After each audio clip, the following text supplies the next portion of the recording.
Welcome to the Art and Science of Complex Sales. This is a podcast where we explore how the best B2B sales leaders make the complex simple, drive relationships and revenue, and generally elevate the sales profession.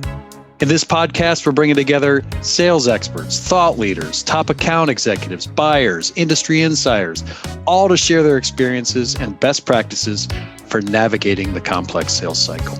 So whether you're a seasoned sales professional, a sales leader, or just starting out, you're going to find practical insights and actionable advice that you can apply to your own sales journey. Plus, we have a bit of fun. We welcome to the show today, Frank Niekamp. Frank is a successful sales leader and entrepreneur. He's led sales teams for 2 Fortune 500 companies, in addition to having 14 years of success leading B2B sales teams for the largest privately held flooring manufacturer in the United States.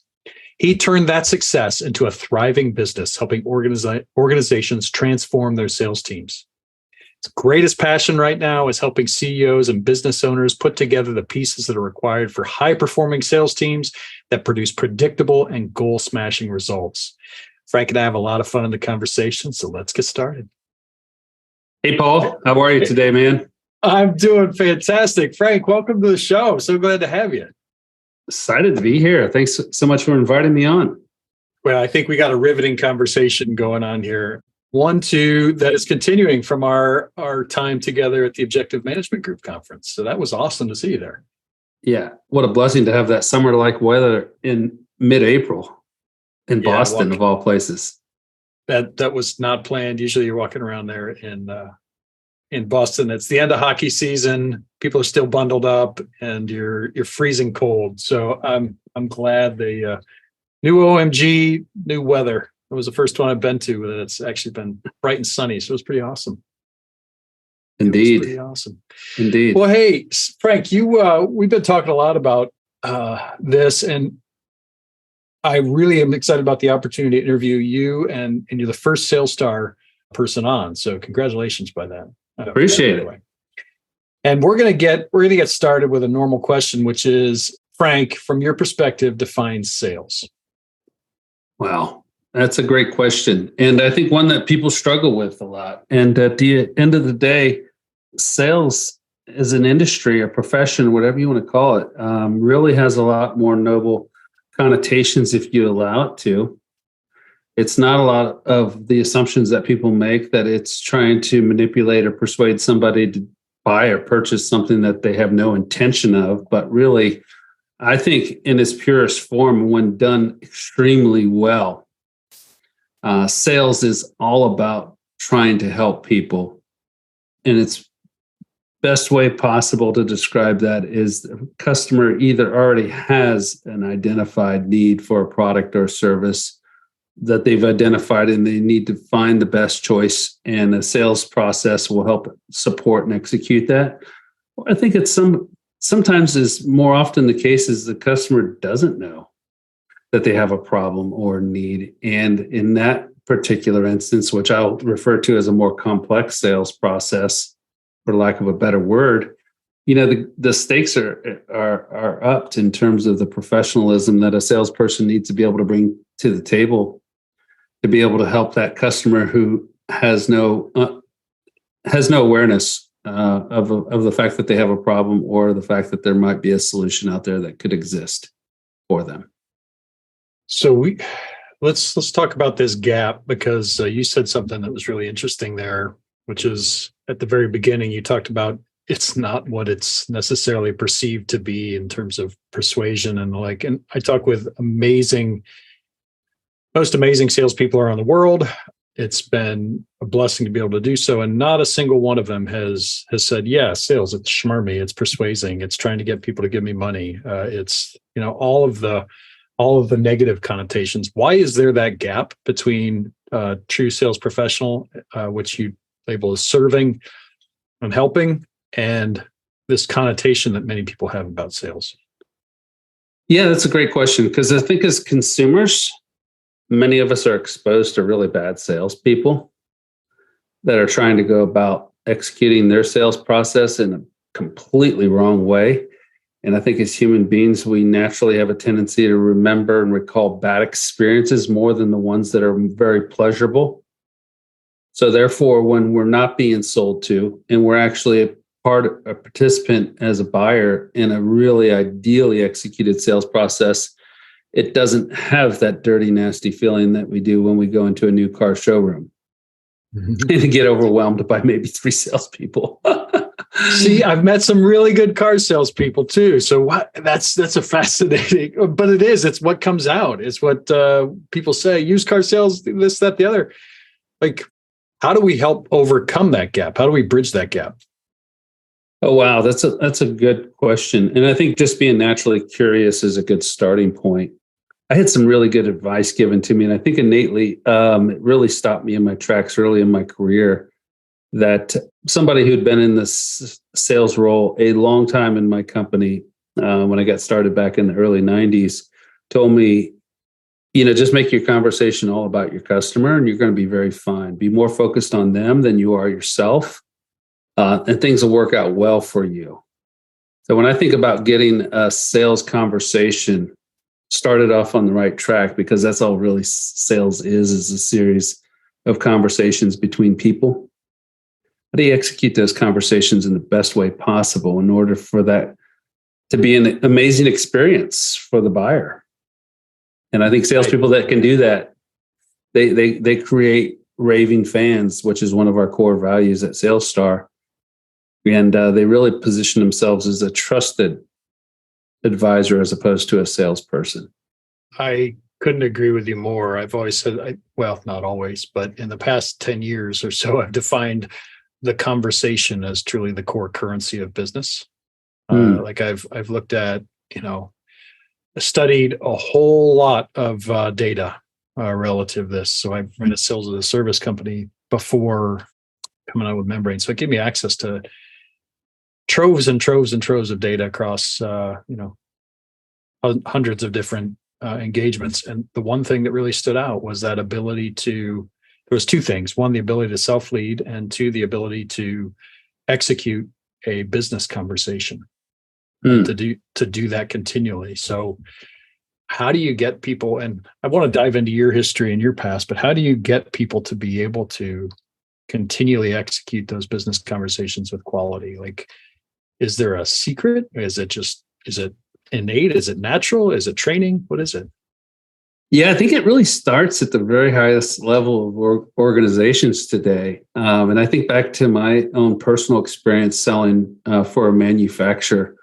All of the energy and all the time spent training, which was mostly led by the C-suite, was around product, features and benefits, points of differentiation between ours versus theirs.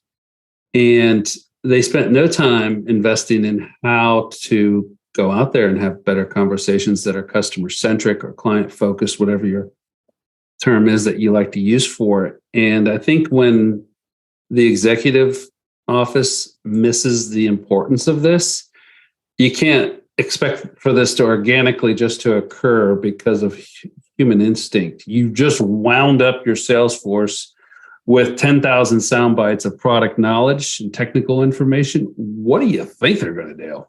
Mm-hmm. They're going to do what I did early in my career, and that's go out there and try to win customers by talking all about yourself and your products. And you know what? Doesn't work. Really doesn't work. And today's buyers become more and more sophisticated. Access to product information has been available on the World Wide Web now for more than a decade for almost any product or service you want to consume. So customers don't need salespeople to educate them on product features and benefits, which I think most of us have gotten over. The clarion is you've got to invest in developing your people and their ability to have conversations. And if you're not looking at that as a strategic differentiator or a strategic initiative for how to elevate the performance of your sales team, then you're really missing the mark. I couldn't agree more. So let's dive into the background of Frank Niekamp and the history that got you to that point. So you alluded a little bit to your early on sales and manufacturing, but how did you get into sales? How'd you get started? So I actually got started and exposed to sales in a retail environment while I was still in college. I was doing door-to-door sales of windows in Central Ohio, which is a really great place to sell vinyl replacement windows and siding because there are a lot of old homes that are not energy efficient. And, I come to find out that I was very comfortable introducing myself to somebody who did not expect to have a conversation with me. I kind of enjoyed it as a somewhat of a challenge, and I was very comfortable doing that. That to me said, "Hey, this is going to work. I think I can handle this," and enjoy the that initial conversation, which is the unexpected conversation I call it between a seller and a prospect. And I think it's one of the most uncomfortable conversations that is had in sales today, and that so many salespeople or people who want to be in sales avoid. Is the unexpected conversation. It's easy to show up for a meeting when both parties are expected to be there. You have an agenda and you know what you're going to talk about.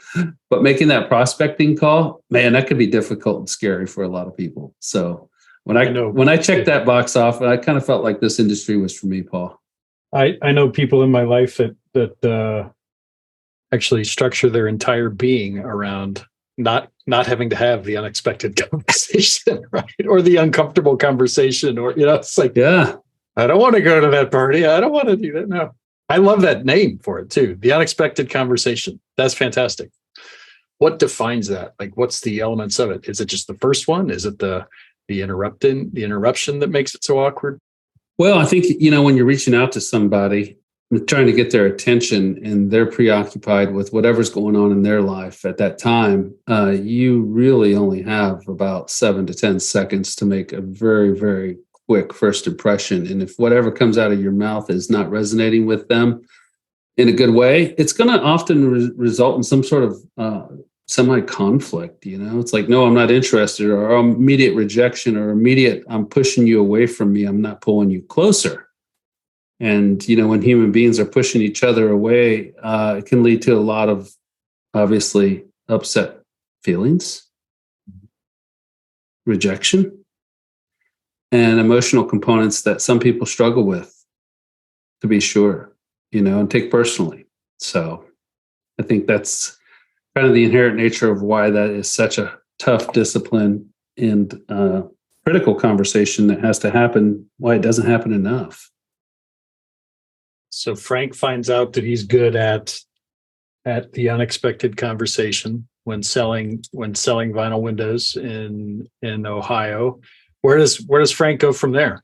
So, graduating from the College of Business at Ohio State back in 1995, and literally was just scanning the job board for outside sales positions and ended up in the commercial flooring industry. Took on a territory in upstate New York where there was never a salesperson in the history of the company, which is, what they gave us out of college those days, and said, here, go find some customers and sell a bunch of floor covering to businesses. And that led to what was probably about 15, 17 years all told of being a top performing sales producer, winning all the awards that you would hope to win, and being on the stage for the annual sales conferences, and getting to a point where, hey, money was no longer a great motivator. I wanted variety after that period of time. And I thought that there was an opportunity based on what I learned that I could help other people. And so I wanted a sales leadership role. And you know what they say, Paul, be careful what you wish for. You might just get it. That's kind of how I felt within the first 6 months of getting promoted into a sales leadership position.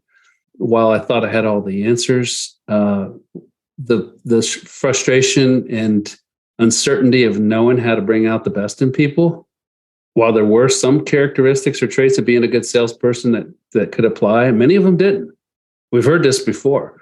Your top salespeople don't always transition into becoming great sales managers. And we hear a lot of phrases like, just go out and hire great people, get out of their way and let them do their job. That's what you need to do.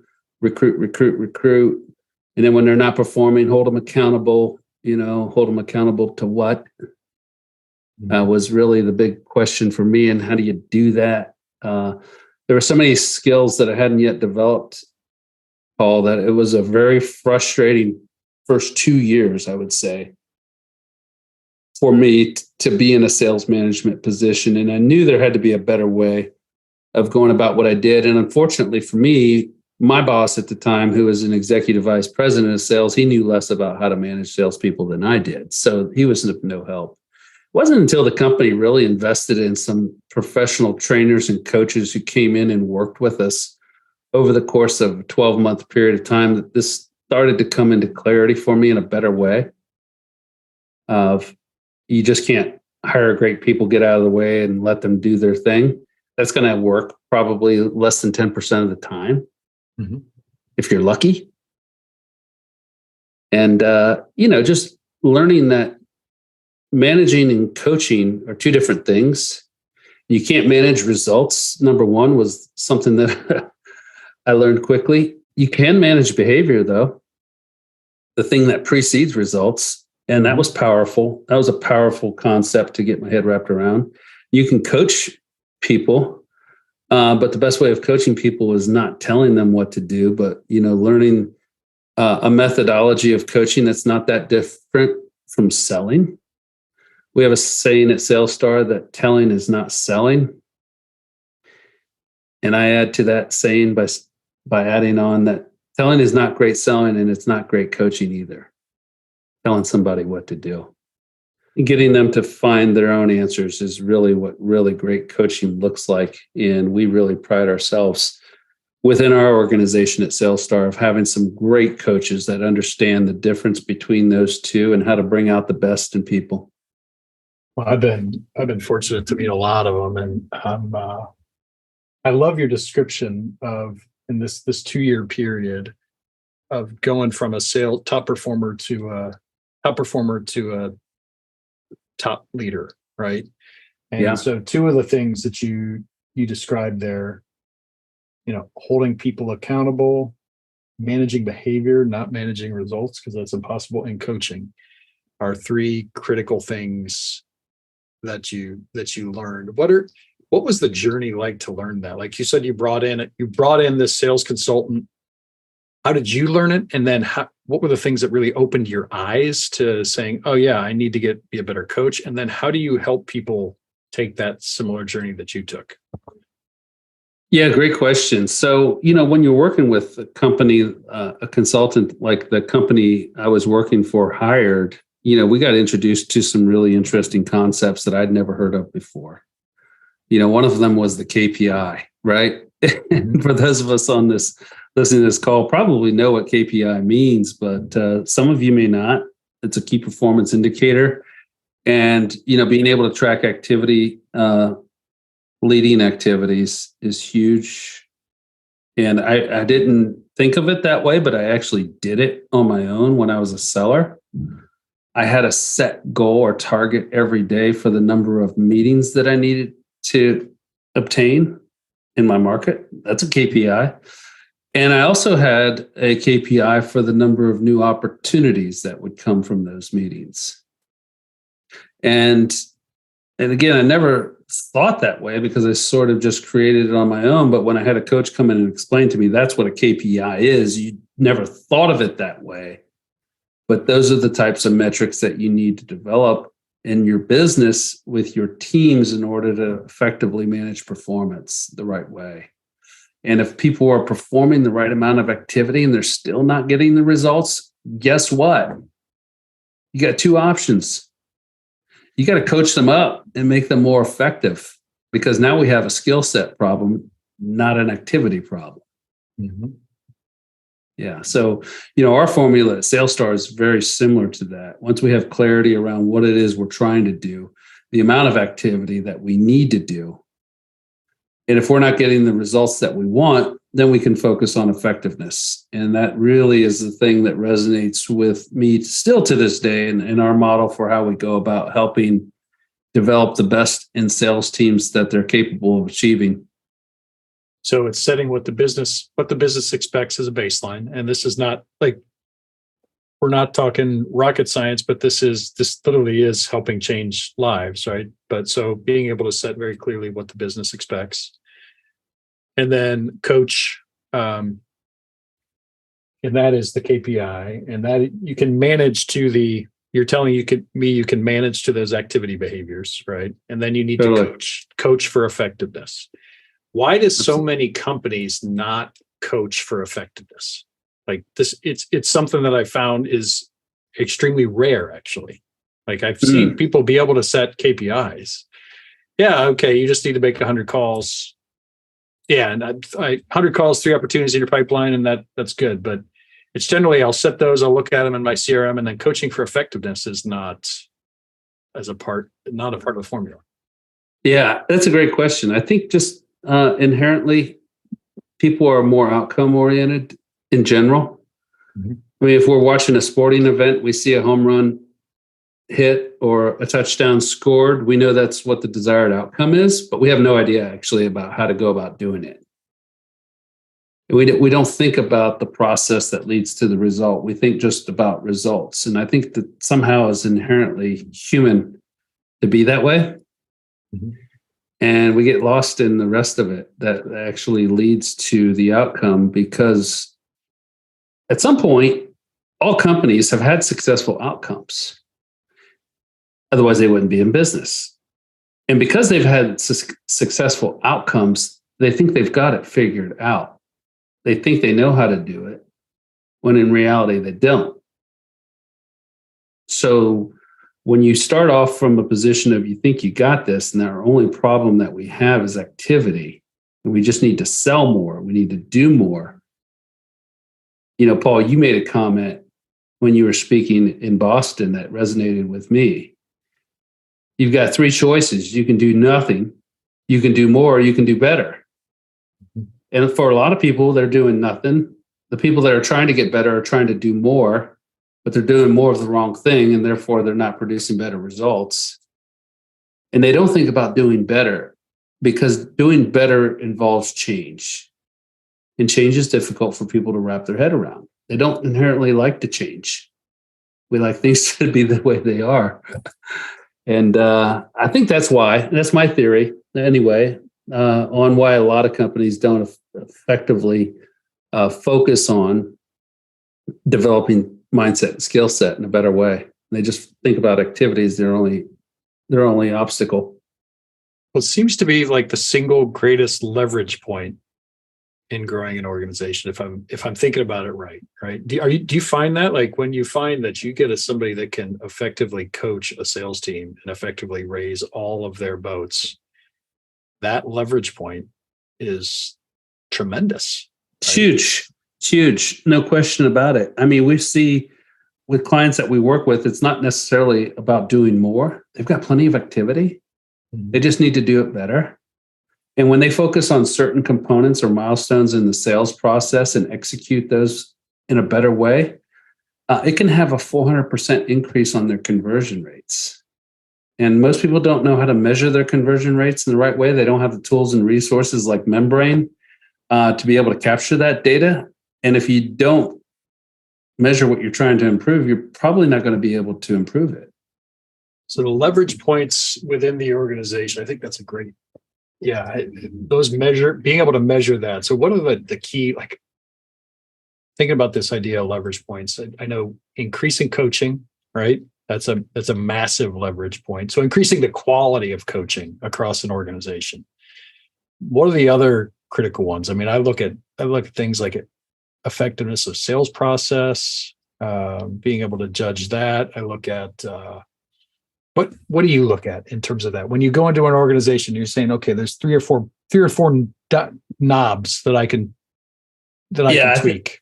I think it breaks down into 4 things. Number one, most companies don't have a clarity on what their goals are. They have an arbitrary percentage of increase that they want to achieve, but they really haven't developed a strategic plan for how to achieve any type of growth, and why that's important and where it's going to come from.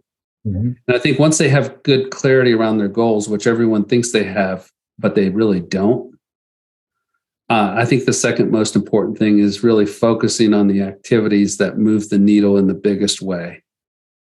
And for salespeople, those are pretty easy to isolate. You know, the number of meetings that you get with decision makers, the number of proposals that your company is generating, you got to keep score.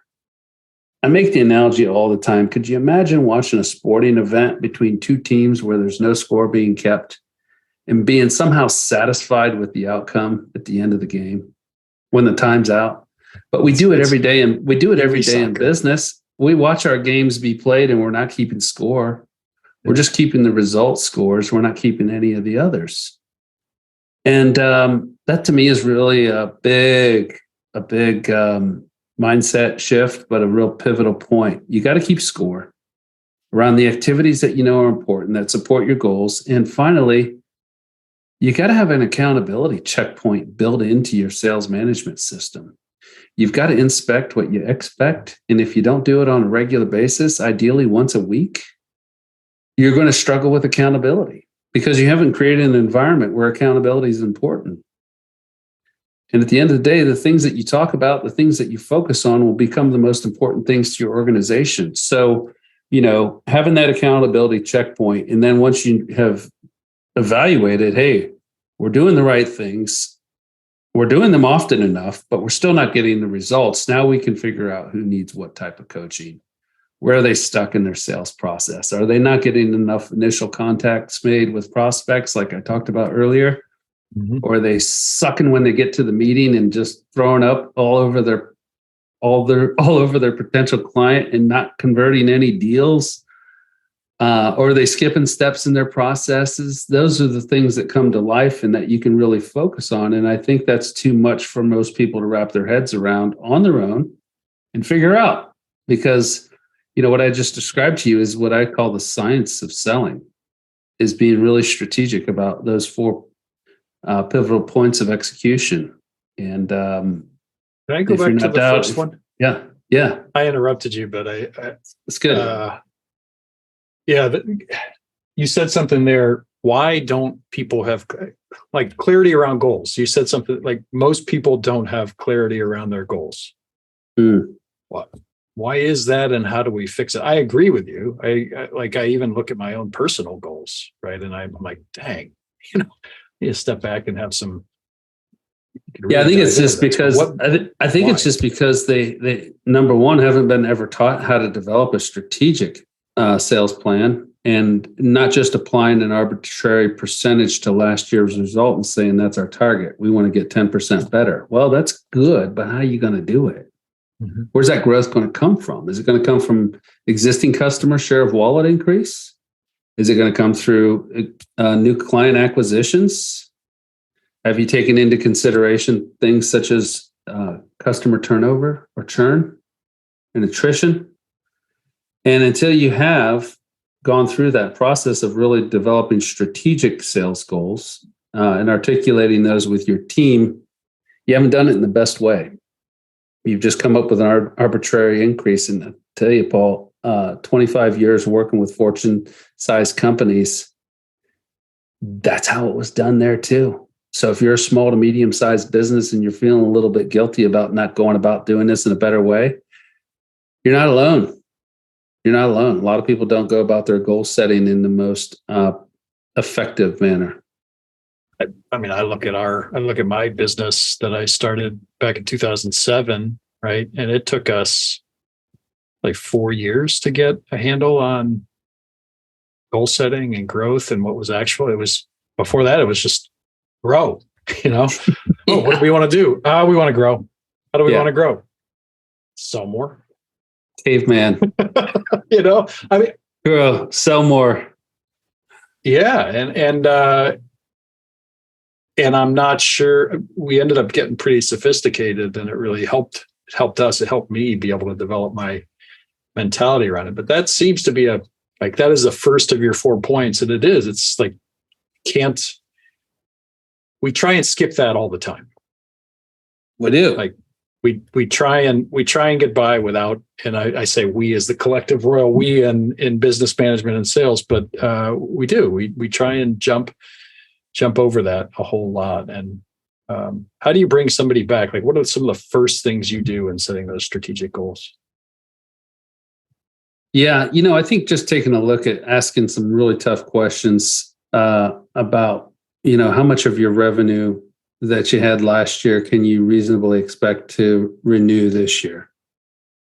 Getting into that initial conversation, because most people don't have a finger on their pulse about how much of repeat business they're getting and where it's going to come from, to be able to determine where the balance needs to arrive in from existing customer growth or new customer growth, because those are the only two places other than companies that are maybe introducing a new product or a service that could create new revenue streams. Those are three. And getting clarity around that would be the first thing I would encourage anybody to take a look at. Yep. So I thank you for outlining those. For just to make sure that I get it and repeat it, clarity around goals, focusing on activities that move the needle. Like essentially what are the KPIs on the activities that move the needle? Have accountability checkpoints, and then coach. Yeah. Did I get it right? You nailed it. Absolutely. I took notes. Well, you're a student of the game, Paul. You're being modest.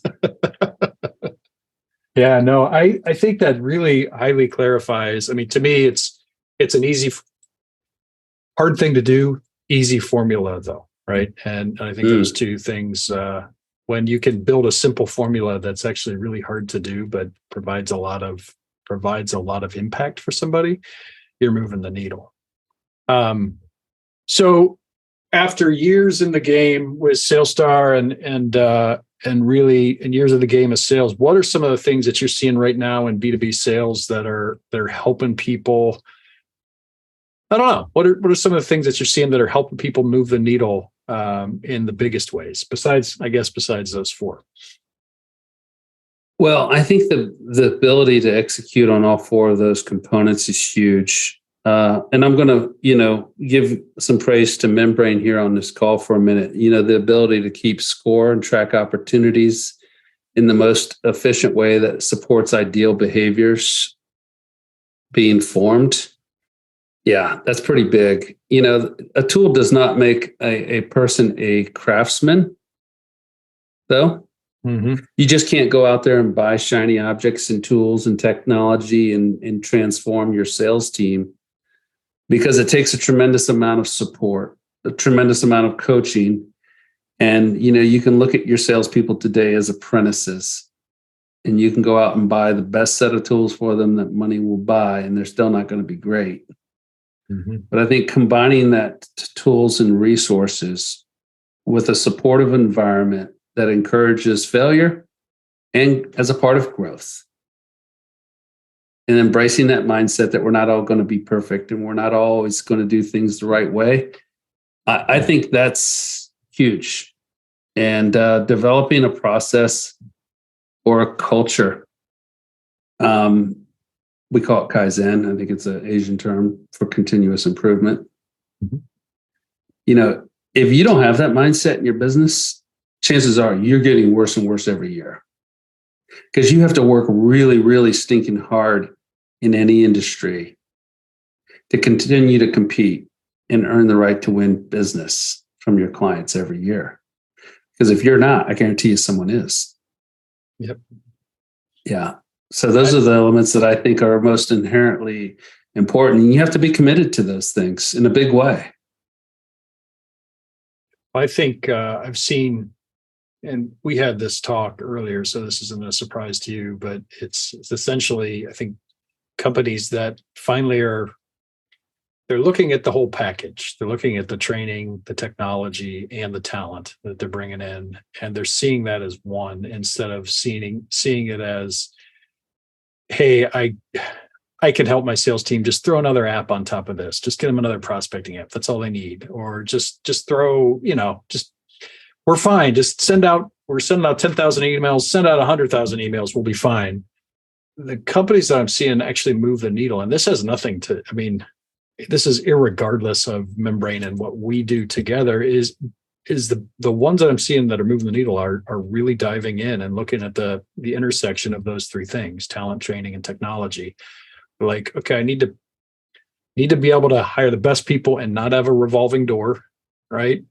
I need to train them continually on methodologies that work and coach them and work with teams like SalesStar. And I need to actually tie that to something that makes this sticky.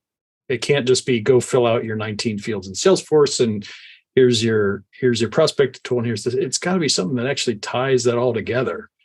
And those are the companies like that are actually set up for durability, right? They're not. It's not scale at all costs. It's durable growth. And so the work you're doing in that regard is absolutely fabulous. I love partnering with you. I think it's helpful to so many. As we wrap up here, so this is the Frank Niekamp. The Frank Niekamp last thoughts on sales? So if you were president of the sales industry for a day, or for a week, or and had a magic wand, what would Frank Niekamp do for everybody in sales to help them sell more effectively? Wow, that's a great question. I don't think there's one thing, but I will take a shot at just providing an additional insight that we didn't talk about, or maybe we didn't go as deep on. It's okay to fail, man. It's okay. And the best baseball players that ended up in the Hall of Fame fail more than they were successful. And I think taking a performance mindset like an athlete has to the industry of selling is the most healthy thing that we can cultivate and nurture in the mindset of people today. Embrace failure as a part of the process. And if you can do that, you can continually try to get better and measure your stats like an athlete does. Gosh, the stats that athletes track today, whether it's in the game of golf, baseball, football, whatever, is amazing. They're more serious about their craft than what most salespeople are. Mm-hmm. And one of my good friends and business partners, Paul O'Donoghue, has a saying, is that when you're casual about sales, you become a casualty. You cannot be casual about this industry and just think that you can go out there and wing it and make calls and build relationships and have that translate automatically into the results you're looking for. You can't be that casual. Well, you watch people on TV on the weekend, watch how they go about their business and how meticulous they are to tracking details and activity and metrics. It's amazing. That is awesome. I think we got to steal that one from Paul and just say that all the time. When you're casual about sales, you become a casualty. I actually was walking out, and you know Nick. So Nick is one of the members of our team, but Nick and I had a chance. We met before we had a client call today, or a prospect call, and we met before at a coffee shop, and we prepped for an hour and a half, right? And we coached, and we talked, and we did everything, and we walked out of that. This speaks to your. We walked out of that coffee shop, and we're like, "Damn, this is fun!" Like, we were so pumped, and it was like I was trying to figure out why. I was like, you know what? We are professionals. We're at the top of our freaking game. Let's make this happen. And we went in because we had prepared. It didn't matter if we failed in the call, like if we won or lost or anything like that. I was just so pumped that we got in there and worked our tails off to try and get better. Right. Awesome. And we were prepping for this call. And it was like, that is an awesome. If you're casual about sales, you will become a casualty. That is fantastic. That's right. In mastery, which is what you're describing, the mastery of your craft that you and Nick are exhibiting is one of the key drivers that motivates the hell out of people today that most people don't tap into. They're scratching their head. What's it going to take to motivate my team? Do I need to change the comp plan or something like that? No, you just need to help them become really badass salespeople, because that's what's going to attract and retain top performers. Top performers don't want to be around mediocre environments. And if you want to attract and retain the best people, create an environment where success is the expectation and becoming the best in the industry. And if you don't have that, good luck. Someone else is going to take it. Somebody else will do that. Yeah, sorry if I cussed on your program here, Paul. It's all right. You're allowed to say ass. Was that what you said? I like people who want to become badass at whatever they do. Yes, no, it's absolutely. And I think going all the way back to the beginning of how we started this program with the definition of sales and being able to, it's about leading, it's about service, but being able to do that, you can't be a leader or servant without grace and grace for yourself and being able to learn and fail, right? So you have to get in there and take swings. You have to. And man, it's great advice. I think if you could tell that to coaches to go in and just say, hey, yes, your team, you put the pressure on them for the activity to be themselves and to be the best, but you don't, if they fail, they fail. It's okay. We can lift up. It's forward. My daughter told me it was fail meant forward, always in learning. Nice. I love that acronym. So that was her. Well, dude, it's been amazing. I really had a blast. Can I have you back on sometime?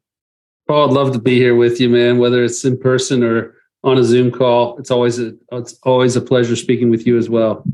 All right. Well, let's make it happen.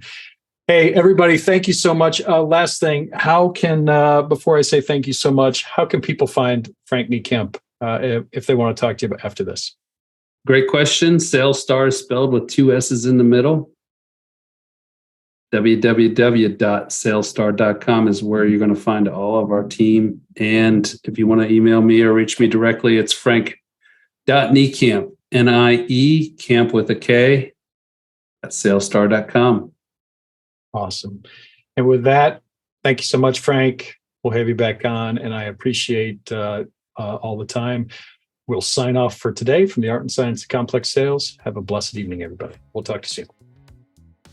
Thank you so much for listening to the Art and Science of Complex Sales. This podcast is sponsored by Membrane and our partners from around the globe.